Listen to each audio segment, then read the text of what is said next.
My name is Holden Hardman. I'm a videographer with a pretty scattered resume. This time, I'm taking you around my hometown of Pensacola to show you behind the scenes of some of our local businesses. These are the underappreciated individuals that keep our local economy thriving. And it does get a little weird for me sometimes. We did it! We got one! This week on Pensacola's Backyard Businesses. Here we are at Escape Zone 60 off of Bayou Boulevard. We're like right next to the mall. Lynn, who we're about to talk to, he is letting me with a group of my friends come and do one of these rooms for free to check it out. I'm really excited to interview him, see how his business started. It should be a lot of fun. So let's go check it out. Yep.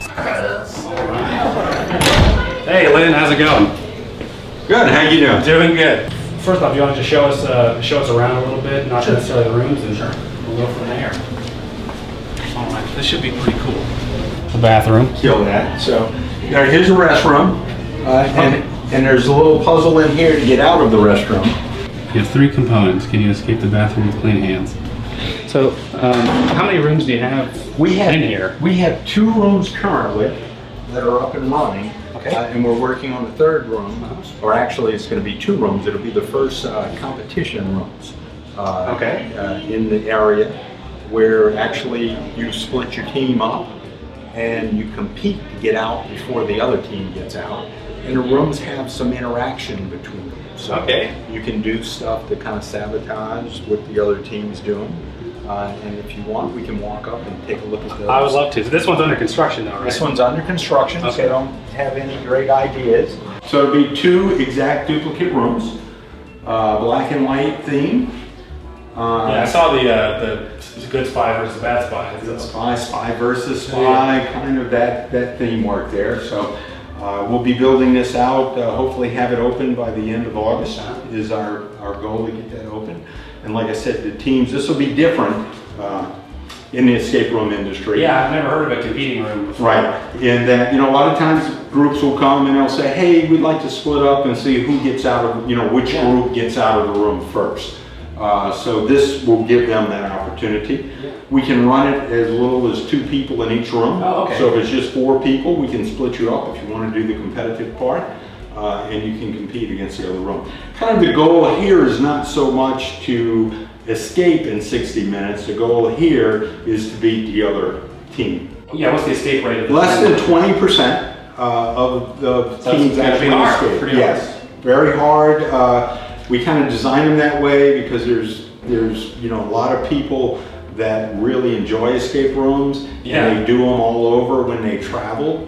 So we kind of have a room, we need a room that's challenging for a novice, right? But then for a lot of, probably 80% of the people that come through here have not done an escape room before. The fact that we're doing one that has such a high level of people failing it, I really hope that we don't look stupid. But and we don't like to use the word fail. It's not really failing, right? You're enjoying yourselves in the room. And we will. Your goal is to get through as many of the puzzles as possible in 60 minutes. So if you don't complete them all, it's not a fail. It's just a question of how far you got. How do you come up with the rooms? You come up with them, right? Well, actually, my other half, Shelly, she's the whizzy whiz when it comes to puzzles. So do y'all actually blueprint them out and think about what works and what doesn't work and play test them kind of? It's kind of an interesting process that she uses. We'll come up with a theme first, and then once we come up with the theme, she will buy stuff, anything that looks like it matches the theme. Then she'll put it all in a pile in the middle of the room. Okay. And then about 6 hours later, she'll call me in and she'll say, I think I got it. When you come into an escape room, you're going to have 4 to 10 people in your group. And those 4 to 10 people for that whole hour are going to interact together and work as a team to solve. So that brings up the game playing to a whole new level because you have a team that's working together. And now the moment we had been waiting for, actually doing an escape room. Of our team of 6, only one of us had ever done an escape room before. Because we would be filming, Lynn asked me not to give away any clues or big reveals in the final video.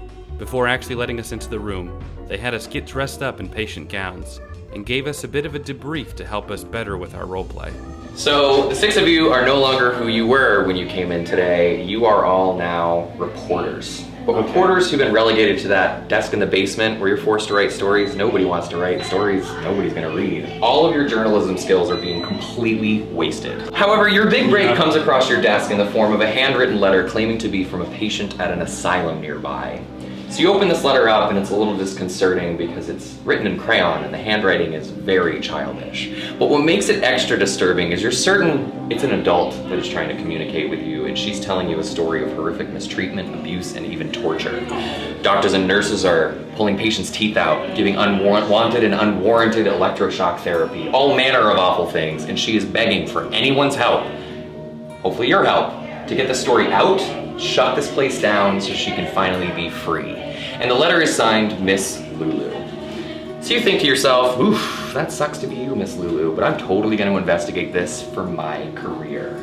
This is the type of story that's gonna make my name. But if these stories are true, and you being smart journalists know that they might be, doctors and nurses aren't gonna let a bunch of reporters wander in and start poking around, so you come up with a really excellent idea.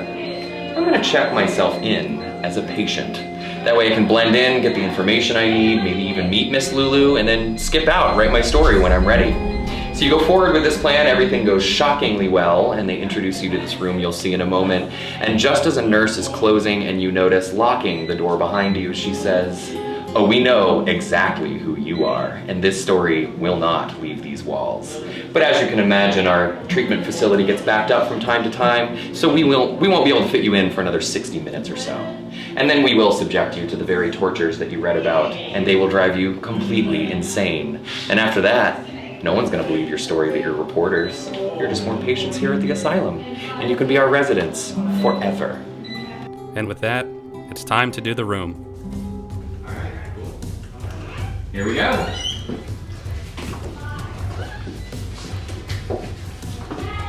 So, welcome to the next 60 minutes of your life, or perhaps the rest of your life. I'm gonna go have a seat in my creepy DB office. I'm gonna get the timer started. Good luck, everybody. Thank you. All right. Here we go. It took us a bit of time to get into the swing of things. We split up and just started searching through everything we could find. Seemingly random numbers that we found written on the board. Like any paranoid volunteers, we thought everything may have some purpose that we weren't willing to just overlook. About 20 minutes in, we got our rhythm down. We started slow, but the small victories were helping team morale. The experience was unique in that everyone played an important role. We eventually started to speed up, getting closer and closer to the final escape.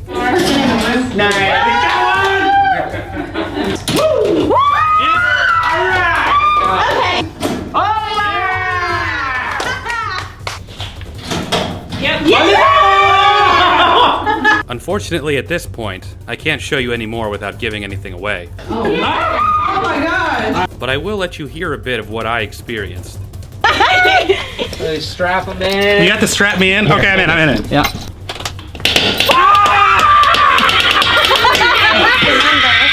We managed to get to the final code, but unfortunately ran out of time.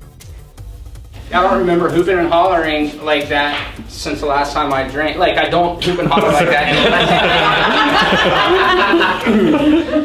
Most of us, with the exception of Matt, had never done an escape room before. So this was our first one, and it was a lot of fun. So, and I know I skipped out a lot, didn't show a lot of the footage in the video. So like the last half of it that you don't get to see, it was worth it. This is Escape Zone 60. I'll make sure to link all the information in the description below. Make sure to check them out, and we'll see you next week. Take care. Bye.